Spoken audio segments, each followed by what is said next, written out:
আমরা অন্তর্বর্তীকালীন সরকারকে বলতে চাই, এই প্রজন্মের যে কনফ্লিক্ট আমরা চাই এটা এখনই শেষ হয়ে যাক, এটা আজকে শেষ হয়ে যাক। এই আওয়ামী লীগ নামক ভাইরাস নিয়ে এই বাংলাদেশ আমরা একদিনও থাকতে চাই না। আওয়ামী লীগের অপরাধের ফিরিস্তি অনেক দেওয়া হয়েছে। আমরা সহজভাবে যদি বলতে চাই, 100টা ফেরাউন 100টা নমরুদকে যদি একসাথে করা হয় তাহলে একটা হাসিনা পাওয়া যাবে না। আমরা স্পষ্ট ভাষায় বলতে চাই, এদেশের রাজনীতিবিদ যারা রয়েছেন, ফ্যাসিবাদ বিরোধী রাজনীতিবিদ যারা রয়েছেন, আপনাদের প্রতি আমাদের সম্মান রয়েছে, শ্রদ্ধা রয়েছে।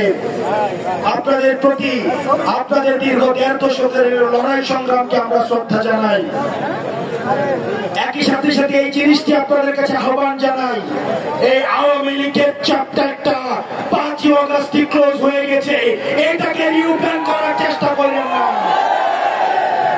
ডক্টর মোহাম্মদ ইউনূস, আপনাকে আলোচনা করতে হবে মুক্তার ভাইয়ের সাথে,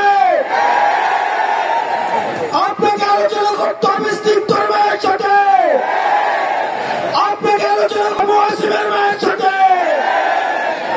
আপনাকে আলোচনা করতে হবে আফসাইদের বাবার সাথে, আপনাকে আলোচনা করতে হবে যাকে রাজনৈতিক কারণে উঠে নিয়ে গিয়েছে ইলিয়াসের স্ত্রীর সাথে।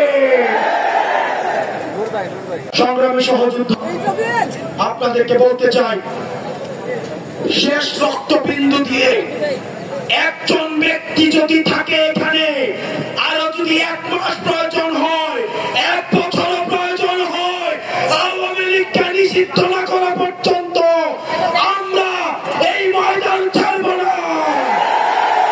বাংলাদেশ উইদাউট আওয়ামী লীগ, আমরা সেই টাইটেল দেওয়ার জন্য আমরা কিছুক্ষণ আগে আমরা মানুষের সমাগম করার জন্য এই জায়গাটা বেছে নিয়েছিলাম।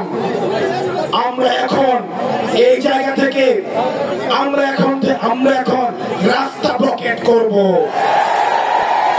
ইন্টারিমের কানে আমাদের কথা পৌঁছায়